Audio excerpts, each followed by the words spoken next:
రాజీవ్ యువ వికాసం దరఖాస్తుదారులకు అలర్ట్. మొదటి ప్రాధాన్యత వాళ్లకే. యువ వికాసం స్కీమ్లో రూ. 50,000 పెట్టుబడితో ప్రారంభమయ్యే చిన్న తరహా వ్యాపారాలకే మొదటి ప్రాధాన్యత ఇవ్వాలని ప్రభుత్వం నిర్ణయం తీసుకున్నది. యువ వికాసం స్కీమ్లో రూ. 50,000 పెట్టుబడితో ప్రారంభమయ్యే చిన్న తరహా వ్యాపారాలకే మొదటి ప్రాధాన్యత ఇవ్వాలని ప్రభుత్వం నిర్ణయం తీసుకున్నది. ఆ తరువాత రూ.1,00,000 పెట్టుబడికి ప్రయారిటీ ఇవ్వనున్నట్లు తెలిసింది. జూన్ 2 సందర్భంగా పంపిణీ చేసే శాంక్షన్ లెటర్లలో ఎక్కువగా రూ. 50,000 పెట్టుబడితో మొదలయ్యే వ్యాపారాలు ఉంటాయని తెలుస్తున్నది. కిరాణా, పాడి పోషణ.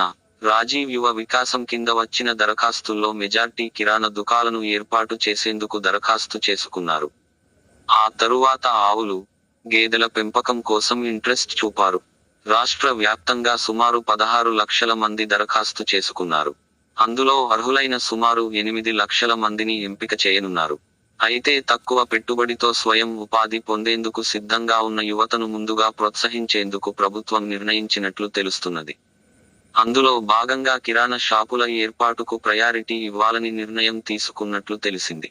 లబ్ధిదారుడు సొంత గ్రామంలో 2-3 కిరాణా షాపులు ఉంటే స్టేషనరీ, బాంగిల్ స్టోర్ లాంటి వ్యాపారాలను ప్రారంభించేందుకు ఎంకరేజ్ చేయాలని నిర్ణయం తీసుకున్నారు.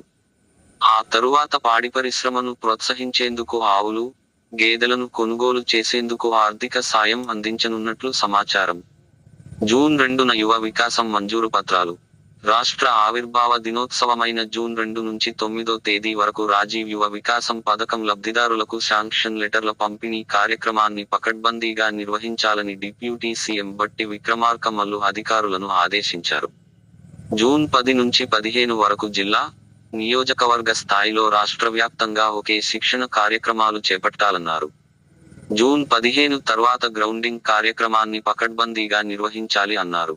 గాంధీ జయంతి అయిన అక్టోబర్ 2 నాటికి లక్ష్యంగా పెట్టుకున్న 5 లక్షల మంది యువతకు స్వయం ఉపాధి కల్పించాలని సూచించారు. మంగళవారం సెక్రటేరియట్లో నిర్వహించిన సమావేశంలో యువ వికాసం అమలుపై ఆయన అధికారులకు పలు సూచనలు చేశారు.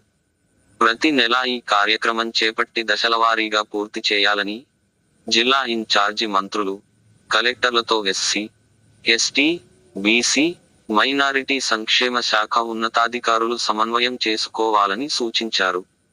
గిగ్ వర్కర్లుగా ఉపాధి పొందేందుకు యువత ద్విచక్ర వాహనాలు కొనుగోలు చేసుకునేందుకు అవకాశం ఇవ్వాలని కోరుతున్నారని, యువ వికాసంలో వారికి అవకాశం కల్పించేలా చూడాలని అధికారులను డిప్యూటీ సీఎం ఆదేశించారు.